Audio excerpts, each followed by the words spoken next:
नमस्कार, नमो नारायण भक्तों, स्वागत है आप सभी का। भक्तों, 27 मार्च 2025 गुरुवार को वारुणी योग है, वारुणी पर्व।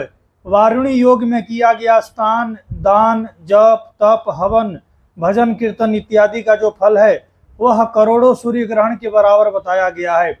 वारुणी पर्व, वारुणी योग में जो भी कोई व्यक्ति स्नान करता है, खास करके गंगा जी में स्नान करे अथवा कोई भी नदी में स्नान करता है तो उससे करोड़ों सूर्य ग्रहण के बराबर फल प्राप्त होता है। भक्तों, वारुणी योग का अनंत महिमा है। भविष्य पुराण में, स्कंद पुराण में, नारद पुराण में, देवी भागवत में इसकी अनंत महिमा का वर्णन किया गया है। इसके बारे में बहुत कम लोग चर्चा करते हैं, परंतु वारुणी योग का बहुत विशेष महिमा है और इस योग में केवल आप स्नान भी कर लेते हैं तो भी करोड़ों सूर्य ग्रहण के बराबर फल प्राप्त होता है। भक्तों, वारुणी योग, महावारुणी योग और महावारुणी योग, तीन योग बताया गया है। भक्तों, चैत्र मास हो, कृष्ण पक्ष हो, त्रयोदशी तिथि हो, उस दिन यदि शतभिषा नक्षत्र पड़े तो उसे वारुणी योग कहा गया है। वारुणी योग में स्नान दान का जो महिमा है वह करोड़ों सूर्य ग्रहण के बराबर बताया गया है। दूसरा है महावारुणी योग। चैत्र मास हो, कृष्ण पक्ष हो, त्रयोदशी तिथि हो, शतभिषा नक्षत्र हो और यदि उस दिन शनिवार पड़ जावे तो उसे महावारुणी योग बताया है। इसकी भी अनंत गुना महिमा बताया गया है। तीसरा है महावारुणी योग, यानी चैत्र मास हो, कृष्ण पक्ष हो, शनिवार हो, त्रयोदशी तिथि हो, शतभिषा नक्षत्र हो और इस दिन अमृत सिद्धि योग, सर्वार सिद्धि योग, शुभ योग इत्यादि प्राप्त होता है, उसे महावारुणी योग कहा गया है। इस योग में जो भी कोई व्यक्ति गंगा स्नान करता है, दान करता है, श्राद्ध तर्पण करता है, भक्ति भाव करता है तो वह अपने 3 करोड़ पूर्वजों का, 3 करोड़ कुलों का उद्धार कर देता है। इतनी बड़ी महिमा महावारुणी योग में बताया गया है। भक्तों, 27 मार्च 2025 गुरुवार को सूर्योदय से लेकर के सूर्यास्त तक वारुणी योग है। वारुणी योग में आप जो भी स्नान करेंगे, दान करेंगे, जप तप साधना करेंगे वह अक्षय फल की प्राप्ति कराएगा और करोड़ों सूर्य ग्रहण के बराबर आपको फल देगा। भक्तों, एक सूर्य ग्रहण में जो भी धर्म कर्म पुण्य करते हैं उसका फल की महिमा का वर्णन करना संभव नहीं है और करोड़ों सूर्य ग्रहण में जो फल मिलता है उसकी महिमा कितनी अलौकिक, कितनी अद्भुत और कितनी अप्रतिम होगी जिसके बारे में हम सोच भी नहीं सकते हैं। भविष्य पुराण में कहा गया है, अस्याम स्नानम च दानम च श्राद्धम वाक्क्षय मुच्यते। इस दिन स्नान, दान, श्राद्ध इत्यादि की अनंत महिमा है। इस दिन आप अपने पूर्वजों के उद्धार के लिए, पितरों का कृपा आशीर्वाद प्राप्त करने के लिए श्राद्ध तर्पण पिंडदान इत्यादि कर्म कर सकते हैं। इस दिन प्रदोष व्रत भी है और मासिक शिवरात्रि भी है। जो कोई व्यक्ति प्रदोष का व्रत करता है, मासिक शिवरात्रि का व्रत करता है, वह महादेव का अत्यंत प्रिय भक्त हो जाता है, वह महादेव का, शिव का लाडला हो जाता है। गणेश और कार्तिकेय के समान वह भगवान शिव को प्रिय हो जाता है। तो प्रदोष का व्रत भी है, मासिक शिवरात्रि भी है। गुरु प्रदोष व्रत के ऊपर हमने एक वीडियो बनाया है, आप लोग उस वीडियो को देख लीजिएगा। स्कंद पुराण में कहा गया है, वारुणेन समायुक्ता मधौ कृष्णा त्रयोदशी गंगायाम यदि लभ्येत सूर्य ग्रह शतै समः शनिवार समायुक्ता सा महावारुणी स्मृता गंगायाम यदि लभ्येत कोटि सूर्य ग्रह समा। तो स्कंद पुराण जो बहुत बड़ा पुराण है, इसके अंदर भी इसकी अनंत महिमा वारुणी पर्व का बताया है। वारुणी पर्व यानी उत्तम, महावारुणी पर्व यानी अति उत्तम और महावारुणी पर्व यानी सर्वोत्तम। 3 कैटेगरी है, तीनों में से हमें एक कैटेगरी का वारुणी पर्व प्राप्त हो रहा है। इसकी महिमा करोड़ों सूर्य ग्रहण के बराबर है। आप लोग इस दिन स्नान कीजिएगा। स्नान कैसे करना है, तो जो लोग गंगा जी के समीप में रहते हैं उन्हें जाकर के गंगा जी में स्नान करना है। करोड़ों सूर्य ग्रहण के बराबर फल प्राप्त हो जाएगा। कोई भी नदी आपके आसपास में हो तो वहां जाकर के स्नान कर लीजिएगा अथवा नदी का जल शरीर के ऊपर छांट लीजिएगा, इससे आपको स्नान का फल मिलेगा। जो लोग नदी से दूर हैं वह क्या करें कि प्रातःकाल सूर्योदय से पूर्व आपको स्नान करना है। आप जो स्नान करते हैं, स्नान करने वाले जल के अंदर गंगा जल अथवा अभी प्रयागराज का कुंभ था, कुंभ का जल यदि आपके घर में हो तो उसके अंदर मिला करके स्नान कर लीजिए। स्नान करते समय गंगे हर, यमुने हर, नर्मदे हर, कावेरी हर इत्यादि नदियों का नाम लेना है। उसके बाद तीर्थराज प्रयाग की जय हो, गंगा महारानी की जय हो, यमुना महारानी की जय हो, सरस्वती महारानी की जय हो, सभी संतों की जय हो, सभी भक्तों की जय हो। भक्तों, रामायण में गोस्वामी तुलसीदास जी कहते हैं, राम ते अधिक राम कर दासा, यानी आप जो भगवान का भजन करते हैं उससे भी ज्यादा भजन का फल भक्त के भजन करने से, भक्त के नाम लेने से प्राप्त हो जाता है।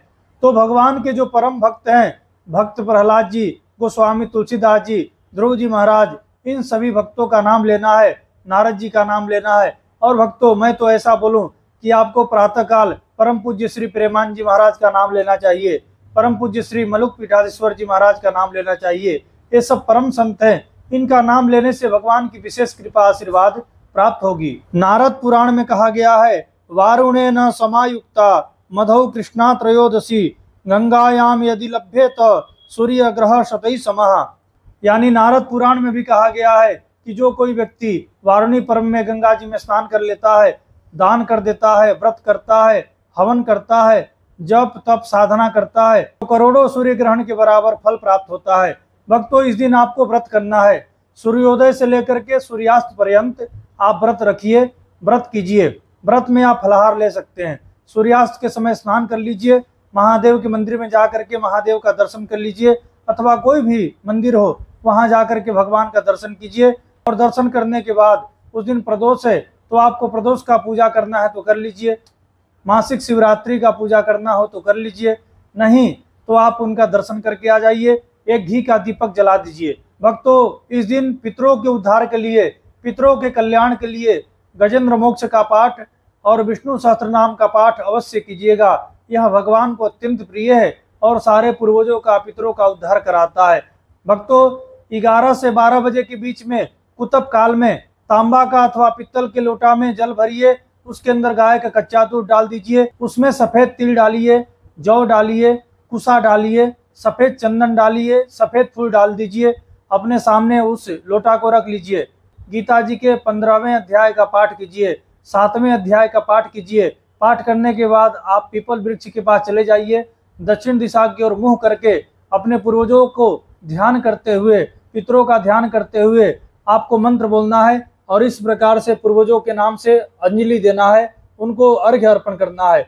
ओम देवताभ्य पितृभ्यश्च महायोगिभ्य एव च नमः सुधायै स्वहायै नित्यमेव नमो नमः। भक्तों, इससे आपके पूर्वजों का, पितरों का उद्धार होगा, पूर्वजों का, पितरों का अखंड आशीर्वाद आपको प्राप्त होगा। और जिसके ऊपर पूर्वजों का, पितरों का उद्धार होता है उसके जीवन में 3 प्रकार का स की प्राप्ति होती है। पहला स है संतति, यानी घर में संतान की प्राप्ति, पुत्र संतान की प्राप्ति।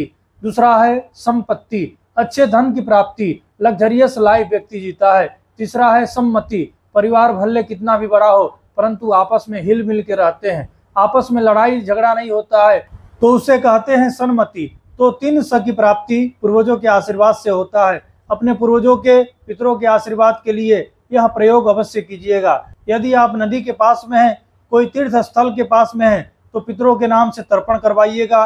श्राद्ध और पिंडदान भी अपने पूर्वजों के नाम से आप कर सकते हैं। तो वारुणी योग के बारे में देवी भागवत में बड़ा सुंदर उल्लेख किया गया है। वारुणम कालिकाख्यं च शांबम नंदी कृतम शुभम शौरम पाराशर प्रोक्त मादित्यम चाति विस्तरम। देवी भागवत में भी कहा गया है कि ये जो वारुणी योग है यह अत्यंत दुर्लभ योग है। इसमें किया गया जप तप साधना दान पुण्य अनंत गुना फल, करोड़ों सूर्य ग्रहण के बराबर फल देता है। भक्तों, लक्ष्मी की प्राप्ति के लिए गन्ने के रस के द्वारा शिव के ऊपर अभिषेक कीजिएगा, अनार के रस के द्वारा शिव के ऊपर अभिषेक कीजिएगा। वारुणी योग भी है और इस दिन प्रदोष व्रत भी है, मासिक शिवरात्रि भी है। तो शिव का कृपा, वरुण भगवान की कृपा, वारुणी योग की कृपा से लक्ष्मी संबंधित, धन संबंधित जो भी कष्ट पीड़ा है, तकलीफ है, वो सब दूर हो जाएंगे और लक्ष्मी की अखंड आशीर्वाद आपको प्राप्त होगा। इस दिन श्री सूक्त का पाठ अवश्य करें। श्री सूक्त की जो 16 ऋचाएं हैं, 16 जो श्लोक है उसका अवश्य पाठ करें और 16 ऋचाओं 16 श्लोक के द्वारा आप एक एक घी की आहुति भी दे सकते हैं। इससे लक्ष्मी की विशेष कृपा आशीर्वाद प्राप्त होगा। तो इस दिन गाय को हरा घास अवश्य खिलाइएगा, कबूतरों को दाना डालिएगा, चींटियों को चीनी, शक्कर इत्यादि डालिएगा, खांड बूरा डालिएगा। इससे लक्ष्मी की प्राप्ति होगी, ऋण से आपकी मुक्ति मिलेगी और आपके जीवन में राहु शनि जन्य पीड़ा से भी मुक्ति होगा। जो कोई गाय को हरा घास खिलाता है तो कुंडली में बिगड़ा हुआ राहु शांत हो जाता है। बुध ग्रह यदि खराब होता है तो बुध ग्रह ठीक हो जाता है। बुध और शनि की युति है कुंडली में तो नपुंसक योग बनाता है, यानी व्यक्ति पुरुषत्व से हीन हो जाता है। तो समझिए कि गाय के हरा घास खिलाने से कितना फायदा है। पूर्वजों का, पितरों का आशीर्वाद प्राप्त होता है। बुध ग्रह ठीक हो जाता है, राहु ग्रह ठीक हो जाता है। आप चींटियों को खाण बूरा डालते हैं, चीनी डालते हैं तो शनि भी ठीक होता है। कबूतरों को दाना डालने से शुक्र भी ठीक होता है और राहु भी ठीक होता है। भक्तों, यदि आप ज्यादा ही ऋण से परेशान हैं, ऋण चढ़ते जा रहा है, भक्तों आप मछलियों को गेहूं के आटा का गोली बना करके खिलाइएगा। इससे ऋण मुक्ति होगी और लक्ष्मी की प्राप्ति होगी। भक्तों, यह था वारुणी योग के ऊपर वीडियो। आपको यह वीडियो अच्छा लगा हो तो आप इसे लाइक कीजिएगा। हमारे चैनल पर नए हैं तो इसे सब्सक्राइब कर लीजिएगा, बेल आइकन को दबा देवें ताकि मैं कोई भी वीडियो अपलोड करूं उसका नोटिफिकेशन आप तक पहुंचे। आप सभी को श्री हरि, आप सभी को नमो नारायण। ओम श्री मात्रे नमः।